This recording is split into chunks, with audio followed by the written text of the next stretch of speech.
We tried to really capture that on the show and the kind of magic still of walking through these places where you turn one corner and it's like a bunch of cowboys, and then you turn the next corner, it's a bunch of aliens, and then you realize you're on the set of Cowboys versus Aliens.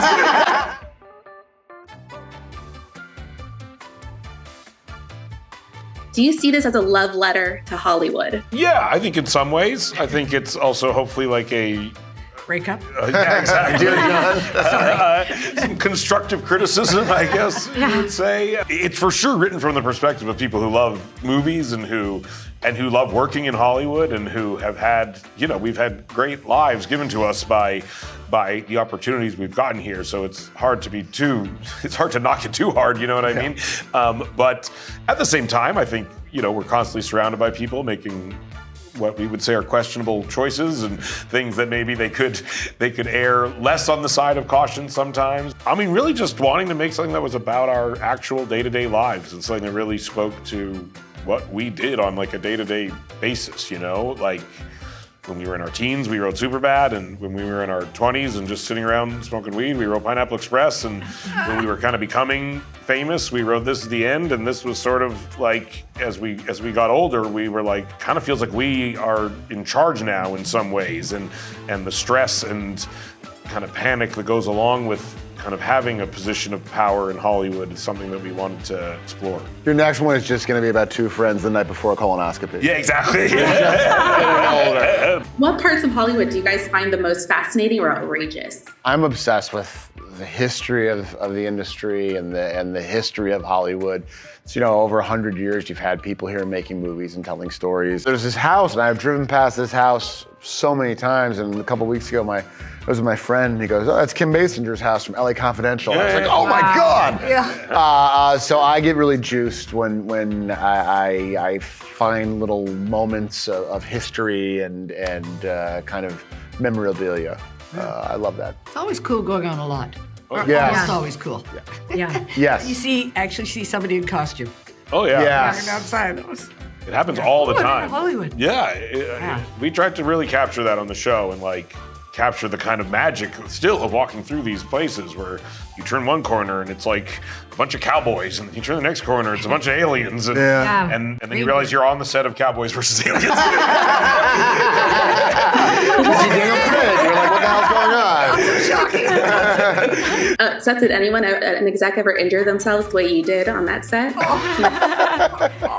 Yes, the truth is like, there is often little physical mishaps on set with people who don't visit very often. They'll bonk their head on something. I have actually seen that because a movie set is like a construction site kind of. And if you aren't like really aware of your surroundings, you will trip over something or hit your head on something or think a thing is real and lean on it and it's not real and actually lean on it. And so I've actually seen that kind of thing happen a lot. And I think to us, like the joke was just like my awkwardness in this world and how like I literally can't like physically even navigate being in these places, I have actually seen that kind of thing happen before.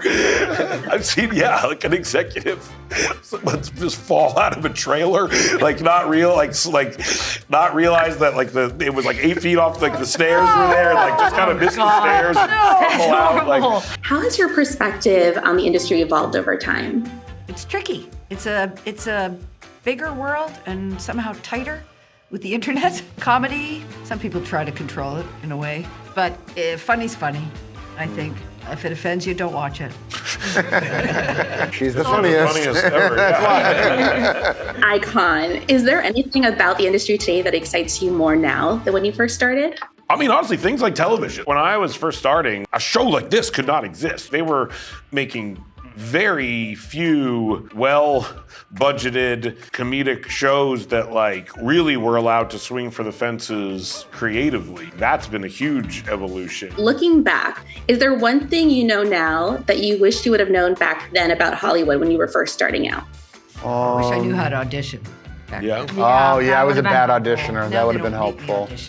No. I really learned.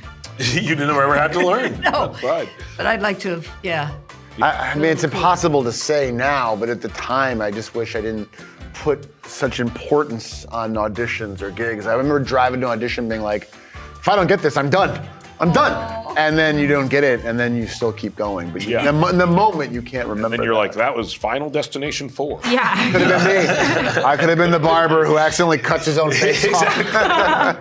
I probably wish I would have known that it's weird to send a spec script to someone's publicist. Not necessarily. I found someone's publicist's name, his email on IMDb, and I sent them an email.